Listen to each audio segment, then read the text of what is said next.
दोस्तों, मैं हूँ लक्ष्मीकांत मिश्रा। आज लेकर मैं आया हूँ कहानी काकी।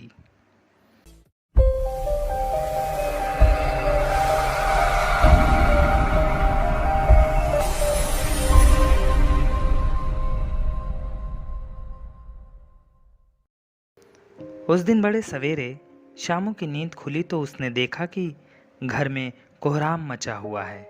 उसकी माँ नीचे से ऊपर तक एक कपड़ा ओढ़े हुए कंबल पर भूमि शयन कर रही है और घर के सब लोग उसे घेर कर बैठे बड़े करुण ढंग से विलाप कर रहे हैं। लोग जब उमा को शमशान ले जाने के लिए उठाकर ले जाने लगे तब शामू ने बड़ा उपद्रव मचाया। लोगों के हाथों से छूटकर वह उमा के ऊपर जा गिरा। बोला, काकी सो रही है, उसे इस तरह उठाकर कहाँ लिए जा रहे हो? मैं न जाने दूंगा। लोग बड़ी कठिनता से उसे हटा पाए। काकी के दाह संस्कार में उसे नहीं जाने दिया गया। एक दासी ने राम राम करके उसे घर पर ही संभाले रखा। यद्यपि बुद्धिमान गुरुजन ने उसे विश्वास दिलाया कि उसकी काकी उसके मामा के यहाँ गई है, परंतु असत्य के आवरण में सत्य बहुत दिन तक छिपा नहीं रह सकता।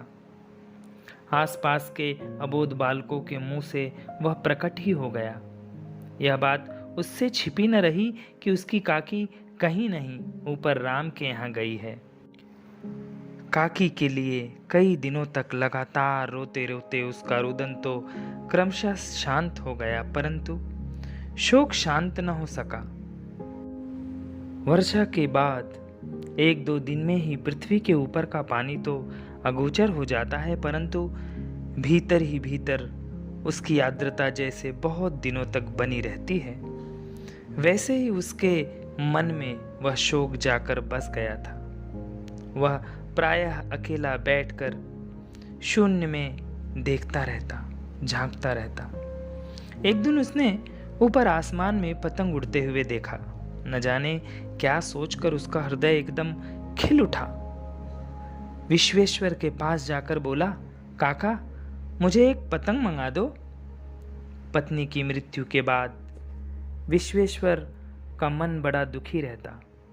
अच्छा, मंगा दूंगा, काका ने उदास भाव से जवाब दिया और चले गए। शामू पतंग के लिए बहुत उत्कंठित था। वह अपनी इच्छा किसी तरह रोक न सका। एक जगह खूंटी पर विश्वेश्वर का कोट टंगा हुआ था। इधर उधर देखकर उसने एक स्टूल सरका कर रखा और ऊपर चढ़कर कोट की जेब टटोली।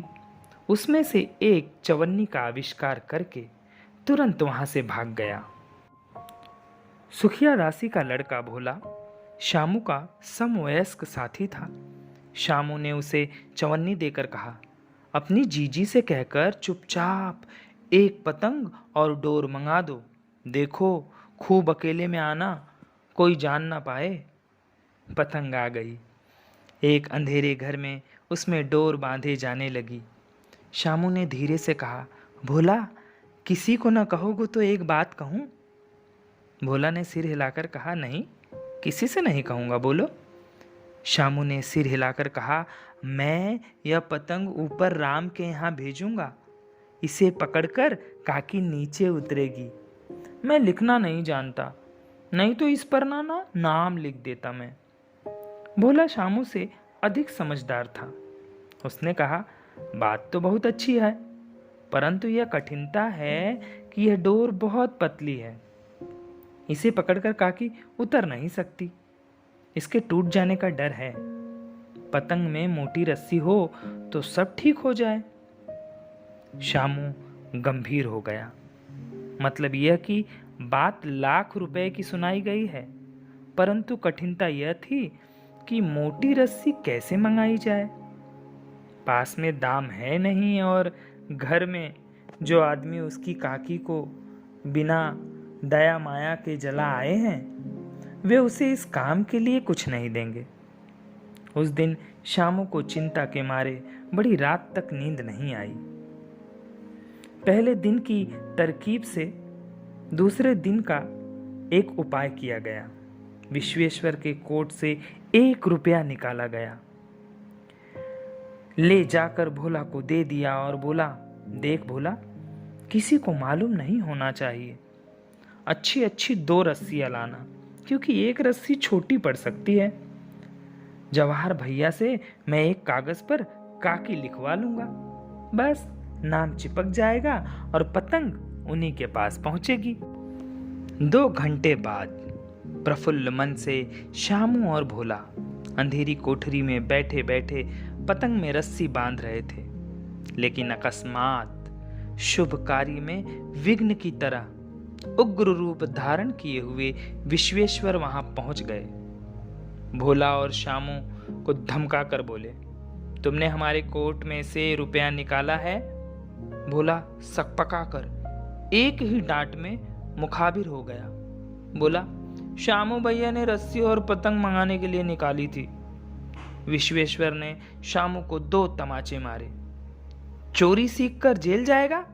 अच्छा, तुझे आज अच्छी तरह समझाता हूं।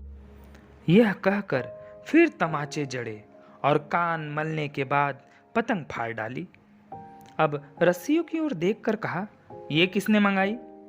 भोला ने कहा, इन्होंने मंगाई थी, कहते थे इससे पतंग तानकर काकी को राम के यहाँ से नीचे उतारेंगे। विश्वेश्वर हतबुद्धि होकर वहीं खड़े रह गए। उन्होंने फटी हुई पतंग उठाकर देखी, उस पर चिपके हुए कागज पर लिखा हुआ था, काकी। तो दोस्तों, इस तरह से मेरी कहानी सुनते रहिए, सब्सक्राइब कीजिए, क्योंकि ध्यान है तो ज्ञान है, फिर आदमी महान है। धन्यवाद।